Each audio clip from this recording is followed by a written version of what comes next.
एका क्लायंटचं असं म्हणणं आलं, की मला टर्म प्लॅन सजेस्ट केलाय माझ्या ॲडवायझरनी आणि मला ₹10,000 टर्म प्लॅनमध्ये इन्व्हेस्टमेंट करायचे आहेत.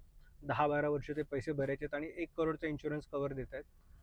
तर तेच जर पैसे 10,000ची मी जर एस-आय-पी केली, तर माझे पैसे जास्ती बनतील ना एस-आय-पीमध्ये. प्रश्न बरोबर आहे, उत्तर पण बरोबर आहे. एस-आय-पीमध्ये नक्की पैसे जास्ती बनतील. पण इन्शुरन्स हा आपल्या फायनान्शियल प्लॅनिंग आणि आपण सगळे जे आपण गोल प्लॅनिंग करतो त्यामध्ये एक अविभाज्य घटक आहे. इन्शुरन्स किंवा टर्म इन्शुरन्स का हवा? आणि घरातला कमवता व्यक्ती जर आज नसेल, तर त्याने ज्या पद्धतीने त्याचं लाईफ मुलांना जसं शिक्षण द्यायचं, मुलांचे लग्न करायचे, हे सगळं जसं प्लॅन करतो, ते जर का प्लॅनिंग तशाच्या तसं चालणार नसेल तो नसताना, तर मग कसं घर चालेल? त्यासाठी तुम्हाला टर्म इन्शुरन्स हवा.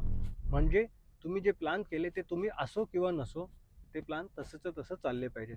मुलांचं शिक्षण थांबलं नाही पाहिजे, मुलांचं लग्न थांबले नाही पाहिजेत, गोष्टी घडत राहतील. उद्दिष्ट काय, की मला फॅमिली सिक्युअर करणं, फॅमिलीचं फायनान्शियल सिक्युअर करणं आणि वेल्थ क्रिएट करणं. हे दोन्ही आज ट्युलिप प्लॅनमध्ये पॉसिबल आहे. टर्म प्लस युलिप प्लॅन यामध्ये बेस्ट वेल्थ क्रिएट होते. तर तुम्ही जर आजपर्यंत टर्म प्लॅन किंवा इन्शुरन्स काढलेलं नसेल आणि तुमच्या फॅमिलीसाठी तुम्ही जर का असं प्रोटेक्शन घेतलेलं नसेल, तर तुम्ही याचा नक्की विचार करा.